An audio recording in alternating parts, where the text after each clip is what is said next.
Students, आज हम आपको characteristic curve for centrifugal pump के बारे में बताएंगे। This is my third video related to characteristic curve.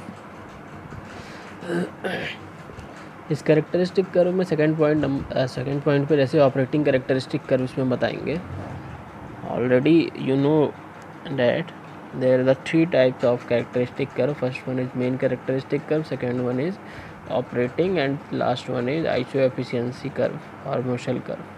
Okay, already I have discussed first point, that is main characteristic curve, and all of us know that the head remains constant in the first case, that is for main characteristic curve. While if we proceed for the second points as operating characteristic curve says for the constant speed. Okay. Now here in this case, if we see a graph in between y-axis and x-axis for the operating characteristic curve, and here we can see a graph. X-axis denotes for the discharge parameters, and we know that n, h, q are the independent parameters, and if we choose one parameters for x-axis, then remaining will be plotted on the y-axis or they will be constant. We choose discharge on x-axis. Rest of the parameters will be plotted on the y-axis, and these are the dependent variables. First is the efficiency, second is the power, and third is the head. Because we are studying about the centrifugal pump, then head will be the manometric head, and we know that the manometric head is the head against which any pump function. If any pump have to start, then the pump have to work against a head, and that head is known as manometric head. Okay, now we divide this parameter on y-axis as power. Power will be divided in two parts, output power as well as input power. Then initially we see the graph for the power. The power will be vary with respect to discharge. Okay, now if we see the graph for input power, we are visualizing in this graph at origin when the discharge is 0, then the input power is non-zero. It means discharge is 0 but input power is not 0, because initially some amount of power is required to overcome the mechanical losses. Therefore, in case of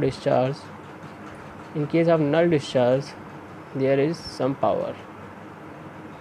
When that power is required is over, then we proceed in positive direction with the increasing manner of discharge, and discharge will increase in x direction. In same way, the input power increases. From this curve you can see the input power increases. Why the input power is increasing? Because the discharge is increasing.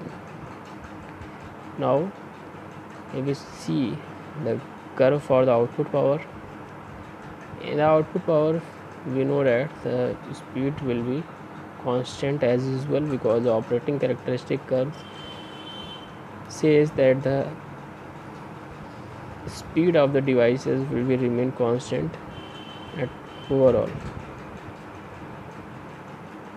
Now here discharge increases and output power is also increases.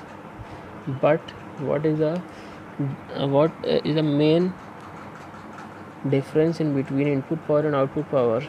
Actually, initially input power have some value, but for output power at starting its value is 0. When some discharge came in existence, then output power is developed, and this will be increased in some way. In such a way, we have already finally we covered the input power as well as output power graph representation in between y-axis and x-axis. Input power and output power got changed on the behalf of discharge. Now we see the graph between manometric head and discharge. Actually, what happens when the discharge is zero at initial point, that in this case head is at its maximum value. Why the value of head is maximum? Because the discharge is zero. The discharge increases in a positive direction when the head start to decrease, and for the maximum value of discharge the head is minimum, because we have already seen in that case when the flow were axially, then the head were minimum and the discharge flow rate were the maximum. Now finally we have this graph, and this graph is operating characteristic curve for centrifugal pump. Here some points I have already written.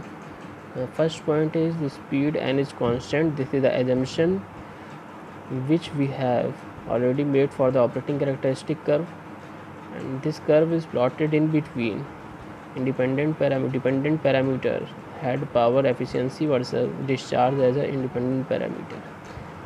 The input power curve for pumps shall not pass through the origin. Already discussed, it is slightly away from the origin on y-axis. Actually, what happens at zero discharge, some power is needed to overcome the mechanical losses. Already discussed, the head curve will have maximum value of head when discharge is zero. Already discussed on the behalf of this diagram, and we have here I am reading some points because this is written over here. The output power curve will start from origin at q is equal to 0. Power output rho kgh will be 0.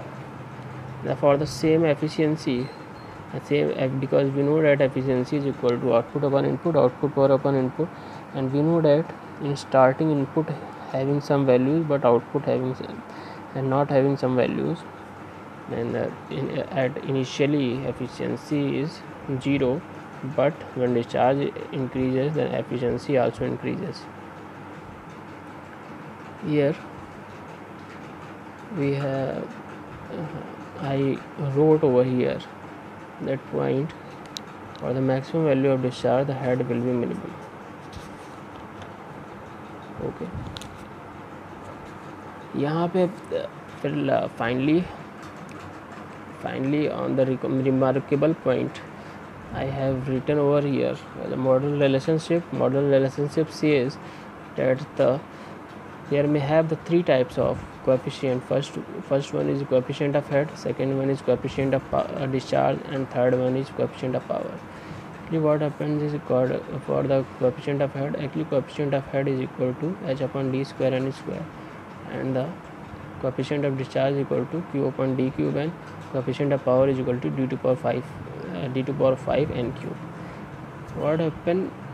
What we see here, the model relationship curve, because on the behalf of this model relationship curve the operating characteristic curve is plotted, and here we can see here the h is directly proportional to n square when the diameter is constant. It means the curve for the head versus discharge will be a parabola, while the power is directly proportional to the n cube. It means the power versus cube will give a curve as a cubic curve. And finally we can reach for the q, because here in this case if the diameter is constant then q may be q is actually directly proportional to n. It means q is directly proportional to n. It means discharge versus speed versus discharge versus speed curve will be a straight line. Okay, finally we have covered two characteristic curve for the centrifugal pump. First one is main characteristic curve and second one is operating characteristic curve. Thank you.